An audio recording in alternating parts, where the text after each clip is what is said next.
the Sentinel Mindset. What's up, everyone? Hope you're having a fantastic day. As we stated a little bit earlier in the intro, we're here today with Constable Sellers from Halton at 30 Division. And first of all, being a 7-foot man, okay, being in a vehicle like this right now, this SUV, like, is everything have to be catered to, like, making sure you're able to do your job efficiently with your height? Yeah, I mean, there's obviously some obvious challenges that would happen with my height. Like, I can't fit into some of the smaller cruisers, like the Chargers and stuff. But Right. Thankfully, Halton is fortunate enough to have some of these larger SUVs. So Okay. This is one of the newer models in our fleet, and it's pretty comfortable. Okay, Yeah. well, take us away, man. Let's join along and jump in. Awesome. So as we drive along, like, obviously, I want to still focus on your height a bit. Okay, now I'm 6'3", okay? Okay. When you're approaching any situation, is it usually like that's kind of like the first comment you're used to hearing? Yeah, I mean, since, I don't know, I was a teenager, it's usually the first thing that's pointed out to me by members of the public or someone who I'm meeting for the first time. They just kind of can't help themselves. Right. Pros and cons to it, obviously, but there's a lot of pros. I find to this job it lends itself the opportunity to have a conversation because people are less likely to be combative Right. or confrontational with me, so it's nice. I find that oftentimes I just get to talk to people. But you probably got to like overcompensate by smiling more and stuff, or being more friendly, because the height with the uniform could be looking as a I don't want to mess with that guy kind of thing. Sure, yeah, there's an intimidation factor with anyone in a uniform and has a firearm, and police in general, right? Right. I think that I'm just kind of a naturally optimistic guy. I do smile quite often. I don't know it's necessarily a compensation, but you're right, there are people who would be more, hesitant Right. to engage in an interaction with me. But like I said, I think that I have kind of a knack for talking to people, and once I start talking to them, they can quickly realize that I'm not just some 7-foot guy that Yeah. doesn't know how to speak to people. Exactly. Now, you grew up in what area? I grew up in Whitby, Ontario. In Whitby. Okay. Durham in the house. Durham. Okay. So, for yourself growing up, and recognizing that you had this height, did you ever want to pursue like sports, like basketball? Yeah, so I was kind of lucky growing up there in Whitby. It's a big sports town. My parents put me in a wide array of sports. I think I got to try at least everything once. Nice. Kind of the things that I got into and pursued for a longer period of time was hockey and lacrosse. Okay. So around 4 years old, I started playing both. Loved them. One was a summer sport, one was a winter sport. And I kind of played both until I was well into my 20s. I honestly can't imagine if I'm playing hockey and you're on skates on top of it coming towards me. Yeah, it's adds a couple inches to Yeah, my height there. yeah. It's like 7'2", 7'3", but Yeah. I don't know. Everybody else is on skates too, right? Yeah, So- no, for sure. Everyone gets their height. So for yourself, growing up, in Durham, I'm from Ajax, right? So for me, like, I understand the community of Durham, but for yourself, looking to get into where you are right now, was this always something that was on your radar? I want to get into policing. Policing in general, no. I actually did a bit of a career change. So I grew up kind of more of an arts kid in sports. I kind of dabbled in both worlds. And I originally went to school for animation and design. I kind of had a real passion for that when I was a teenager. Really? But I guess the more that I sat behind a desk and behind a computer, I realized that wasn't really for me. Okay.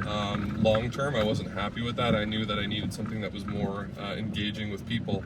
And when I was 13 years old, my first job ever was refereeing. So I got into refereeing both hockey and lacrosse because I was familiar with them from growing up and playing them. And that kind of lended itself to getting into this career much later in life. So I refereed both of those sports until I was 26.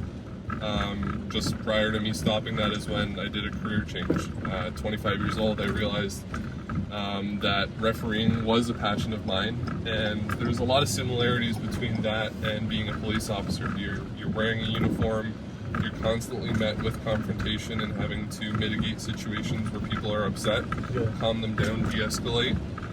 You're an authority figure, and like I said, when I looked at the parallels between that and policing, being in a uniform and everything else I just mentioned, it kind of just was a good idea. Okay. So went back to school and applied for many, many years. I know some people are fortunate enough to get on their first try. Me, not so much. It took me 6 years of applying. Well, I can tell you, you're in company of many. The reoccurring theme that I hear is there had to be multiple attempts Yeah. to get on. Just what was your first service that you applied to? First service that I applied to, I think it might have actually been Halton. It was either Halton or Durham, Okay. back in 2015, 2014. It's been a while now. Okay, yeah. And I wasn't successful even at an opening stage, and that was probably likely due to my resume and stuff. I just didn't have what they were looking for. Right. But I think it's important. Like, it was kind of a wake-up call for me. Like, hey, I gotta reinvest in this if I really want to do it. And I think that's important. Like, this is a career where you want people to be engaged and want to be here, and it really shows who want to be here when they're not successful. And you need to keep trying, and you need to be persistent to eventually get in, right? Right. How did it make you feel? Like, when you applied for that first service, Halton, and you didn't get on, like, was that something like, it was like, I need to, like, just reevaluate and go back harder? Did it take you out a bit? Like, because, you know, having any form of rejection can be hard. Yeah, I mean, it was a sobering experience. Obviously, you know, as a young individual, I was pretty confident in everything that I had done to that point. But when you get that rejection letter or you're told no, it lends itself to you having to look in the mirror and being honest with yourself, and, you know, really looking at your history and being, have I accomplished what I really thought I have? Right. You know, there's always room for improvement, and I know for me it was extremely beneficial and character building to be told no. I think it's really important to not just be given things. You have to earn them. Did your family want you to get into policing? Because I know a lot of times when I speak to certain officers, it's not always like, it's more of concern. I don't want you getting in there because of the dangers. Right. I think for me, my parents just wanted me to do something that made me happy. So I was really lucky that way, that I had supportive parents. They didn't really care what I wanted, or pardon me, they didn't really care what I did. They both had a background in science. That's how they met. Right. My dad was a chemist and my mom was a botanist. Okay. So obviously they wanted me to go into something like that, but they knew that that wasn't my personality and that wasn't really something that I wanted to get into, you know, professionally at least. So, like I said, they just wanted to see that I was invested in what I did. And I think that goes for anyone. You want to be happy with your career because it takes up so much time. Yeah. Right?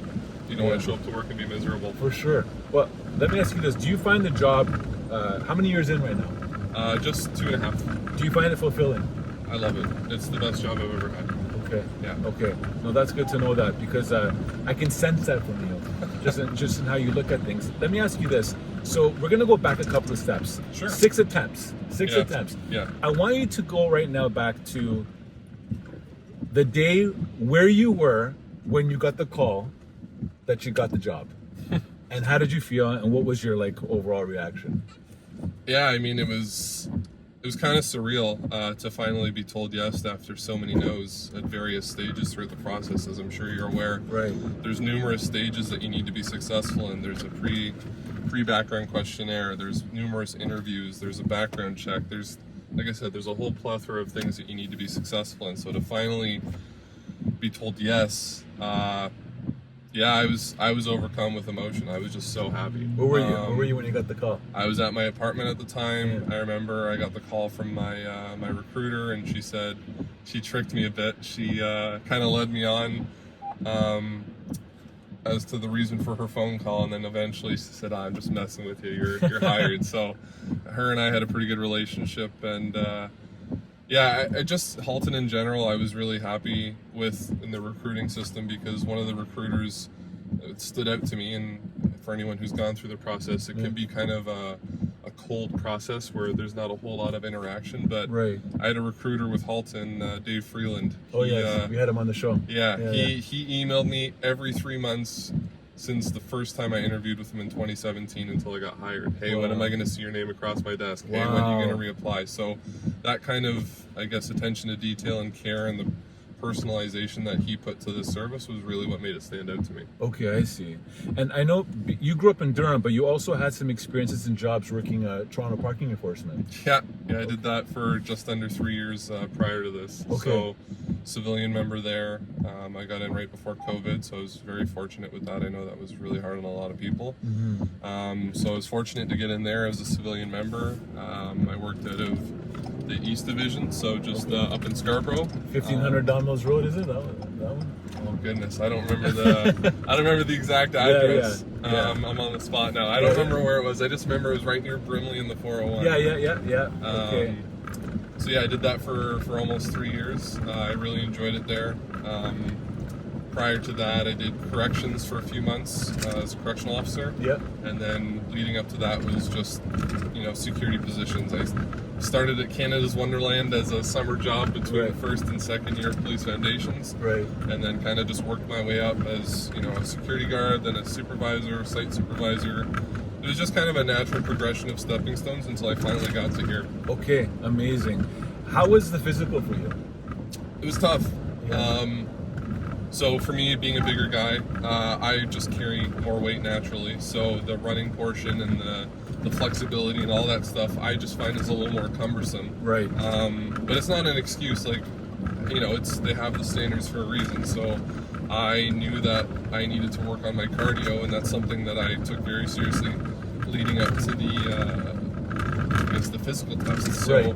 I think when I started running, I struggled to even go like 2 kilometers. Okay. Right, and for a jog. And by the time I was done, I was running 15 kilometers. Okay. Right, and I don't know if you're familiar with the actual running test that we need to do. It's the shuttle run. The shuttle run. It has to go to Right? 7. Or the beat test. That's right. Yeah. So as you go from level to level, you have to do more laps, and the pace gets faster. So again, I think I found it hard to get past level 5, and I remember when I was at the police college, I could get to level 9. So I know there's other people out there that are far better athletes, and those scores aren't very impressive to them. But for Right. me, it was a big accomplishment. No, 100%, man. 100%. And look, because you have the height, everything is spread out differently for your body. Like your joints, for example, and all these things are different. So, okay, so you're in Halton right now. The service that hired you. What's it like policing in Halton for you? It's an interesting mix. It's one of those services because it's located west of Toronto, east of Hamilton. Those are obviously two busier metropolitan areas. Yeah. Halton being more residential, and then up north more farmland. So it's kind of, you're in this little nook between two busier cities, and then oftentimes, I guess, some of the more intense or I guess confrontational interactions we have are people coming and visiting from those areas. I would say in general, the residents of Halton are pretty good. And one of the things one of the reasons why I had applied here originally is because I think we have, I don't know if it's still true, but at the time we had the highest approval rating from our community. Okay. Meaning that our community actually wants us to be on the road doing our job. They appreciate our efforts. So Right. I think, this is a thankless job, and, you shouldn't ever do anything with the expectation of a reward or thanks, but it's no one's ever going to be upset by being told that, hey, thanks for being here, we appreciate your service, you're doing a good job. Like, positive reinforcement is really important. So I guess I'm going off the beaten path here for your question, but no, for sure. Being that Halton is in this little pocket between two metropolitan areas, sometimes it's crazy. The summer we're going nonstop. It's call to call. It's very busy. You're having to jump off of paperwork from your previous call just to tackle the next one. And then sometimes it'll slow down a bit and you get to catch up on your paperwork and kind of spend a little more time on investigations and things that obviously take a little more effort or digging or warrants and things of that nature that, it's not just show up, deal with the problem, move on. Yeah, good, man. Well, you mentioned the word paperwork. Now, we have a security operations back in Toronto, and we notice that sometimes a lot of people don't put a lot of emphasis on note-taking or see the significance. But they also want to get into policing. So Right. Why don't you let them know, anyone that wants to get into this world, how much paperwork and note-taking is involved? A lot. Okay. So they don't talk about it, I think, just because it's a difficult job to begin with. Right. But your notes and your paperwork are everything. You're only as good as what they are, because essentially our primary function is to go catch the bad guy Right. or bad person Right. and put him in front of a court. Right. Right? And the ability of the court to process them is reliant on our paperwork. So if we're not doing good notes, we're not doing good reports, we're missing stuff, it lends itself to us not being credible or us not knowing what we're doing. So your reputation in this job is everything, because oftentimes you don't have this opportunity to meet me face to face. Right. All you're going to see is my name on a piece of paper, Right. and that's going to be your opinion of me, is what I put forward. Right. Right. So your reputation is, like I said, it's everything in this job, and if you lose that credibility or you lose that reputation, it's very damaging to your career. Yeah. Yeah. Well said. Well said. So, again, Halton is fortunate enough. We switched, I think, a year and a half ago to e-notes. Yes. Meaning that we have like a police-issued cell phone. Okay. So all of our notes are done on here now, which is great because my writing is not so good. Right. You know, No it's hard doctor's to, writing. yeah, it's hard to get in the small notebook Yeah. with a pen, especially in the winter. Right. So I think transitioning to this has been a great asset to the service. I know for me it's really beneficial. Okay. It allows us to get through our notes much quicker. Okay. And get through the reports quicker, and then move on to the next call, so we're available for Yeah. you know, when that person really needs us. Nice. Do you live in the region of Halton? Just outside of it. Okay. Yeah. Because you coming from all the way from Durham, it'd be quite the ride if you were. Yeah, no, I'm not making that drive every day. Yeah. So doing the job now for 2.5 years, any experiences that you face on the job that come to mind that just stick out in maybe like a high level call or a situation that you dealt with that you're proud of? Anything that comes to mind? I mean, there's a lot. I, for whatever reason, seem to have a black cloud that follows me around. So whenever something pops up, I tend to be just around the corner. Okay. I don't know what stories I can get into and what ones I can't. Let's see. Like, have you ever, for example, had to deal with, it seems to be the craze right now with stolen vehicles right now, for example? Yeah. Anything pop in your mind around Yeah, that? so that's something that's really prevalent across Ontario. I know that it's hard to tackle that issue. It goes very high up. Like, we do what we can on street level, but this is an organized crime that, like I said, it stems from the bottom up. So we're oftentimes just reactive to the problem, but it doesn't mean that while we're out doing our proactive duties that we don't come across stolen vehicles and have to react. Right. So I've had 2 situations recently within the past year or so where one of my colleagues has been following a vehicle that comes back or returns as stolen. Mm-hmm. And I've been able to put myself in a position, planning their route, seeing where they're going, just getting ahead of them. Right. So instead of being reactionary, we're planning and getting ahead of them, right? So we have devices with us. They're tire deflation devices, so it's a spike belt in layman's terms. Yes. So I've had 2 successful spike belt deployments to render the tires useless and able to, catch the bad version. Right. So that's been pretty fun. I've also been lucky enough to catch a car thief with a crowbar right in the early morning as he was unsuccessful from stealing a pickup truck. Okay, so let's pause on that. So, so you're driving right now, and you just come across a situation, like you just happen to be driving by and see it, or was it called in?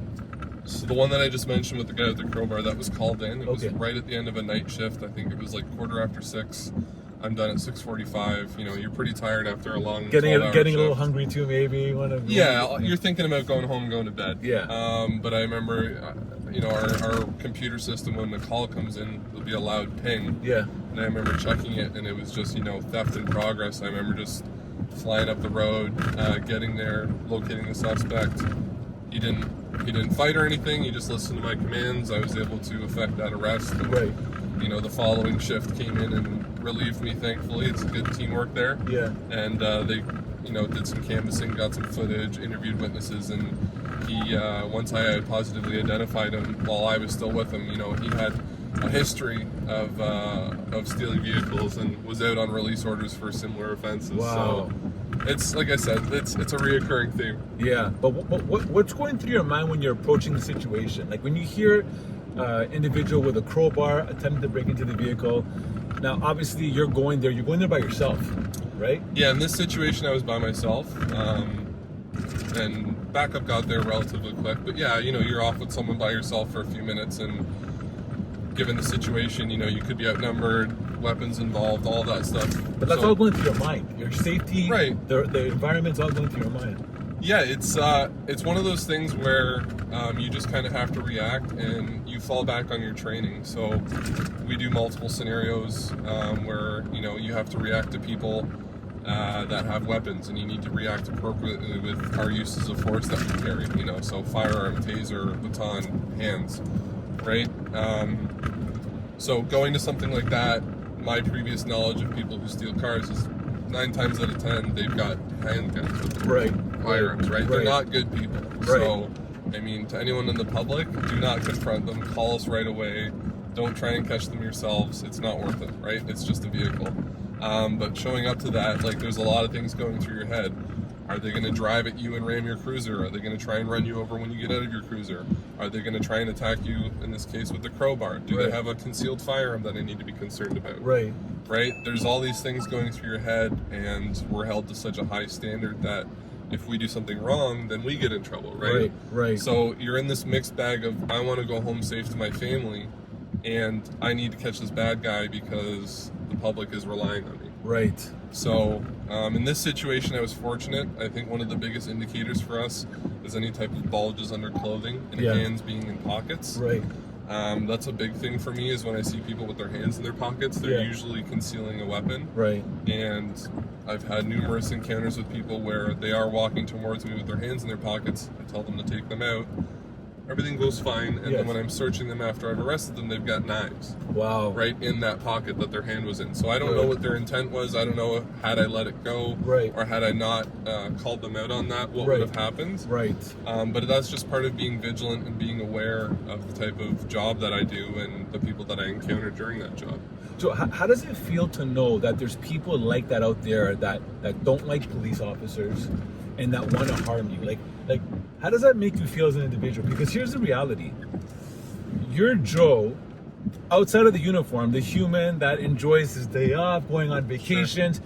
Once you put that uniform on, you're putting it on to basically, it's a symbol of, I'm here to protect, serve, and protect, right? Yeah. But to know there's people out there that have a very different view on police, like, from your perspective, how do you look at that? How do you process that? I feel like that's a really tough question to answer. I'll do my best. Yeah. I think there's so many factors, right? What have their previous interactions with police been? Have they been through traumatizing events when they were kids with police? Right. How invested are they in the news? You know what I Right. mean? Like, there's Yeah. all these anecdotal reasons and experiences that they could have gone through for them to resent police, hate Right. police, Right. want to hurt police. Obviously, I don't condone that, Right. because at the end of the day, we're all people. That's right. Your intent shouldn't be going to harm people, but Yeah. there's bad people out there, and someone has to try and stop them. That's right. So That's I right. think that my life experiences and the training that I've received and everything that I've gone through has prepared me well enough for that. Obviously, there's always room for improvement, and I'm still learning every shift. But someone has to step up, and if nobody steps up, then who's going to stop them? It's just chaos, Right. right? No, absolutely. So we're the final line between order and chaos. So I just try and do what I can to help mitigate that. Amazing. I want to talk to you a little bit about the training that you received at, is it Elmer? Is it Elmer? Elmer, yeah. Elmer. Okay. That's It's okay. You've never had to say that word Yeah. before today. Okay. So Elmer. So a lot of people that are looking at getting into policing, they know a lot in the sense of the stages. You got to go through your background, through the psych and Yeah. the physical. Then you get hired. Now there's training involved. Some people in the public, I've heard them ask, what kind of training do they get? How long is the training? From what I understand, it's about 3 months of training. Yeah. Plus, you also have individualized training with your service as well, right? Yeah, so the way Halton works, and it could have changed since I was hired, but you have pre-training. So you're hired on, you come in for your orientation, they give you a very rough idea of what to expect. You're going over, like I said, very basic laws, criminal laws, provincial laws, awareness, officer safety. You're working out in the morning, just kind of getting into that good routine so Right. that when they send you off to the college, you're successful. Right. And I think Halton, at least in my experience, did a good job preparing me for that. Okay. Our training officer at the time, Greg Scott, was religious about morning workouts, and he would always play a video for us in the morning of an officer being, we'll call it, in an unfortunate situation where either they got hurt or worse. And it's a very sobering experience to watch that footage and hear that officer going through that type of situation prior to a physical workout, because there's no timeout, there's no pause, you Right. can't say stop or quit. Right. Right? If someone's trying to hurt you, That's it. you can't give up. Yeah, that's right. So that type of mentality, I think, really helped prepare me for the training and going away for that. like I said, it was super beneficial, just the type of mindset that you have to be in when you're starting your shift and when you're going out on patrol. Sorry, I feel like I diverged from your original question. No. I'm sorry about that. That's okay. No. So that's good to know that. So your experiences in Aylmer right now, you're there for 3 months. Correct. Sorry. Yeah, you were asking me about Aylmer. Yeah, and you're going up there with a whole bunch of other services. Yep. Right. So what's that experience like? It's tough. There's a saying that I'm sure if you've spoken to other officers, you've heard it 100 times. It's you're being fed information through a fire hose. Okay. So you're just trying to drink the water, and it's just coming at you full force. It's a lot to take in. It's overwhelming. It's long days of being in class, whether it's like reading material of learning the legislation, or practical scenarios, or defensive tactics, or being on the range. Like, there's all these different disciplines that you have to go through there that's expected of you as a police officer. I remember one of the most fun things that we got to do was police vehicle operations. Okay. So like the first day you're out there on this runway and they're flooding the runway and you're throwing the cruiser into like an uncontrolled skid. Okay. You know what I mean? Just to learn what that feels like, right? Because we do sometimes, when the public safety is at jeopardy, we do get into pursuits because we have to stop the bad guy.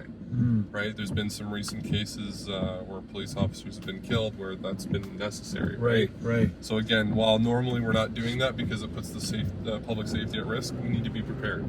It's kind of one of those things where they're giving us a blanket preparation for everything that we're going to need to do, and then once we're done at Aylmer, like, that's just the basic training. Right. And it's incumbent on the service when you return to continue that training. Okay. So Halton has like a multi-phase training approach where when you come back, you do another bunch of training. It's called your like level 2. Yeah.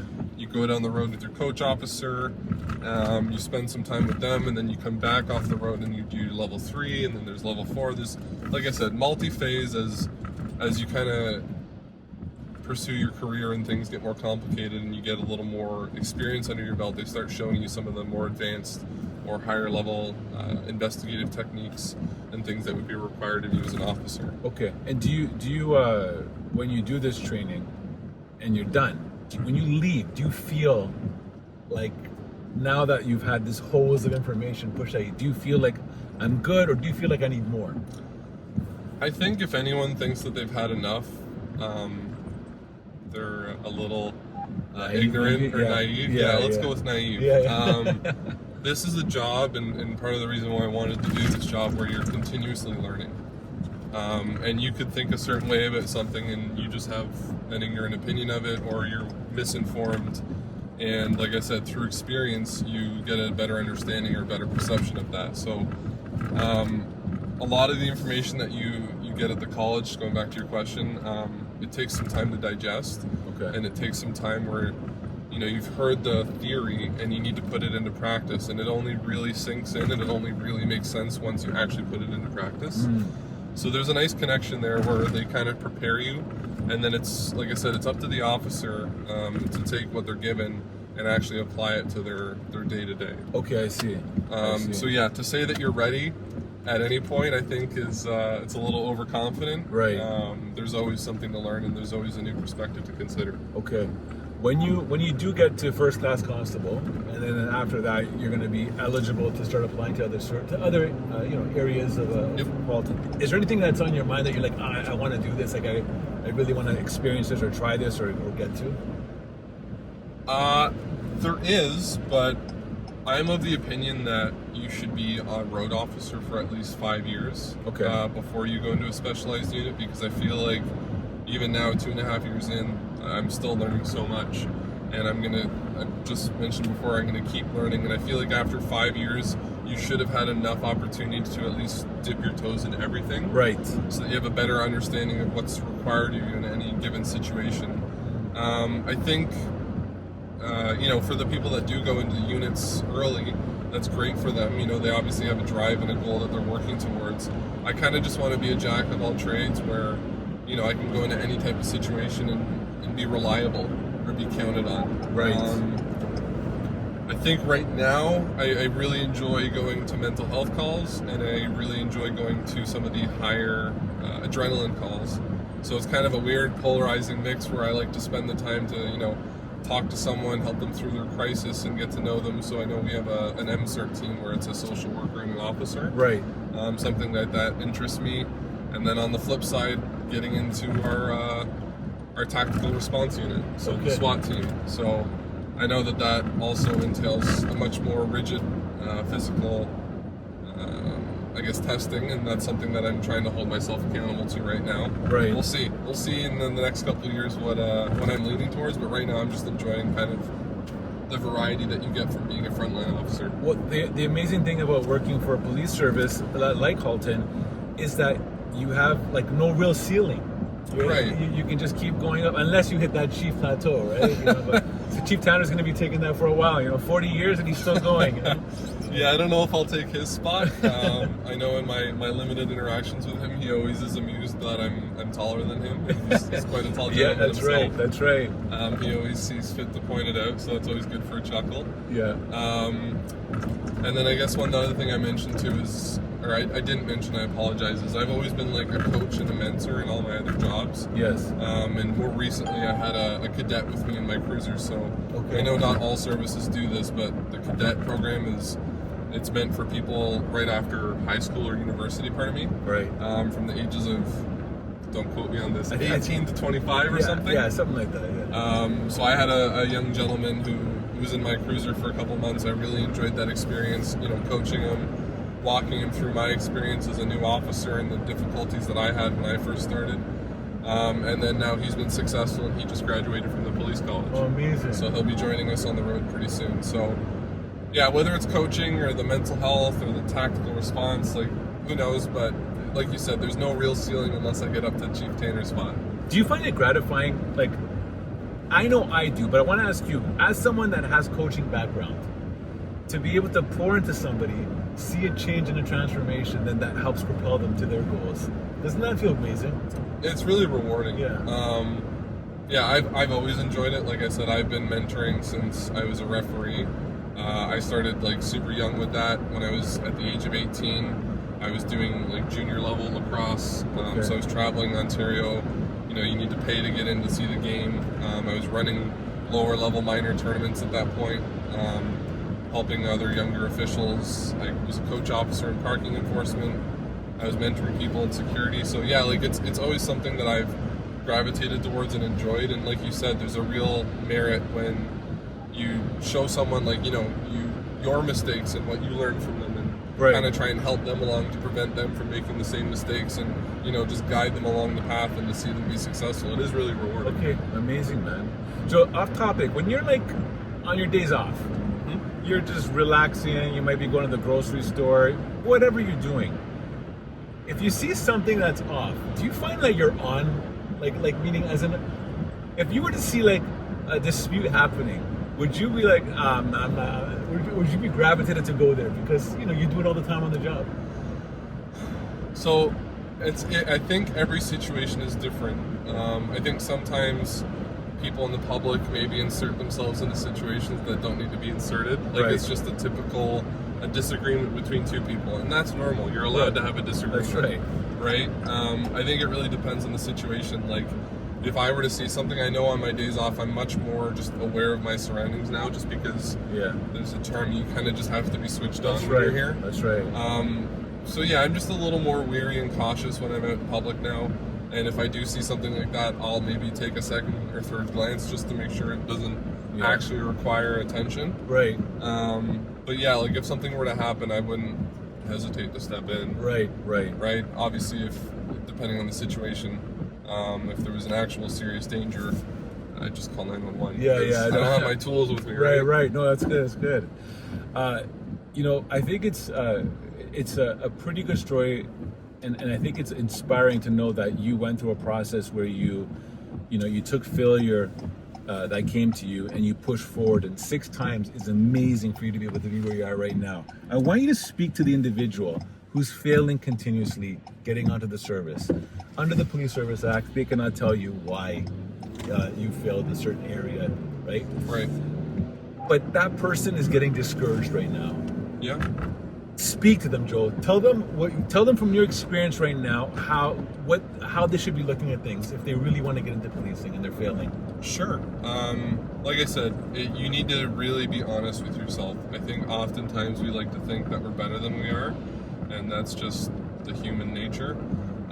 You got to be really honest, take a good look, hard look in the mirror, and acknowledge your faults. You know, if you're having trouble with the physical stuff, whether it's diet, whether it's your workout regime, you know, you need to actually tackle it. It needs to be part of your daily routine. You have to actively work towards change. If, you know, for me, like, I needed to go back to school to get better grades. Like, if you weren't so great in school, that's part of your application. It's part of your interview, right? You're trying to sell yourself to the service and say, this is why I'm a competitive candidate. And if your marks aren't competitive and your physical tests aren't competitive, then why should they consider you, right?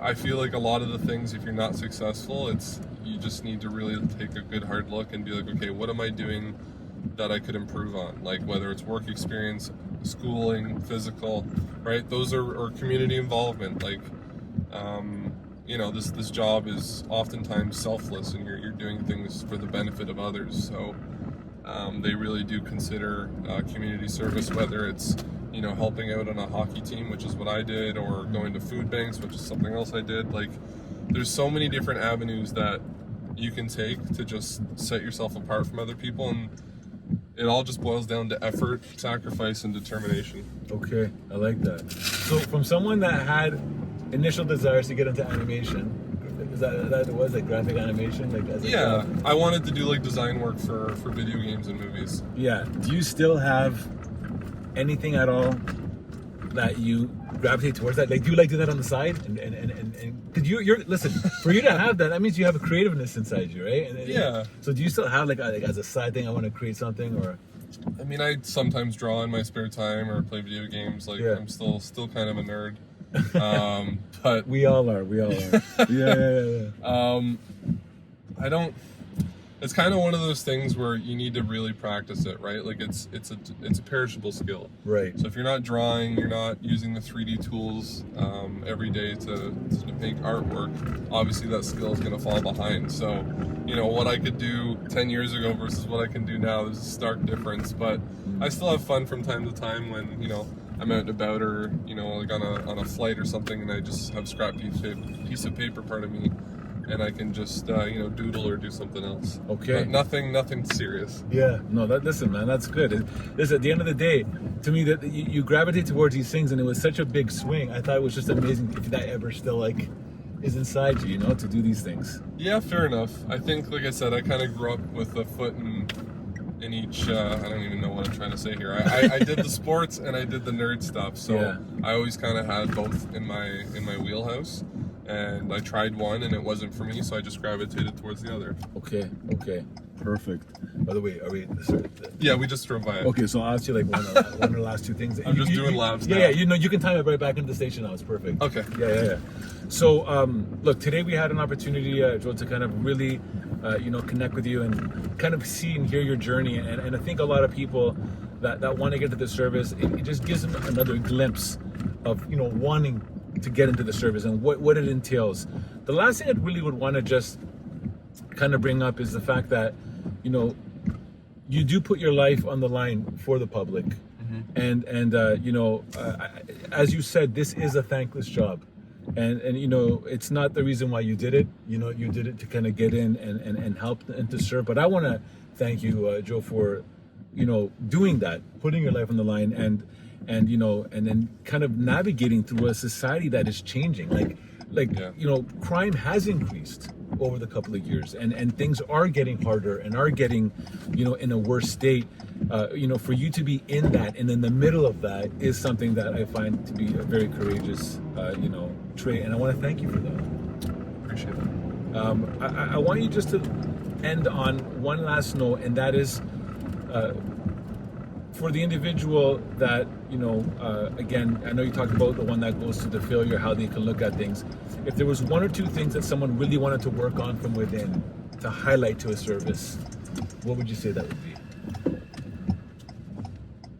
That's a tough question. You have to care. It's really, really obvious through your work and day-to-day routine as an officer when you want to be here and when you don't want to be here. And people notice that. The public notices that. Your colleagues notice that. The higher-ups notice that. So, yeah, I think it's passion, effort. Not to sound cheesy, but it really does show. And it really is obvious to me and to others who wants to be here. And like I said, I know I really appreciate my colleagues, and I'm fortunate to be here. And yeah, it's we have to look out for one another. And again, going back to your question, what do people need? They need to have that teamwork mentality.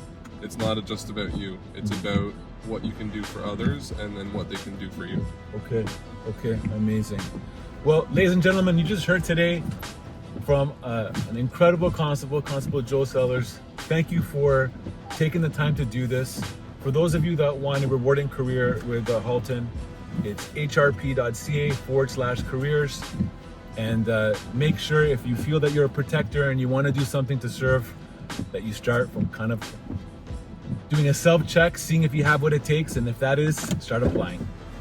Thank you for your time today, Joe. I really appreciate it. Thank you. All right. That's it, guys. Stay safe. Thank you for joining me in today's podcast.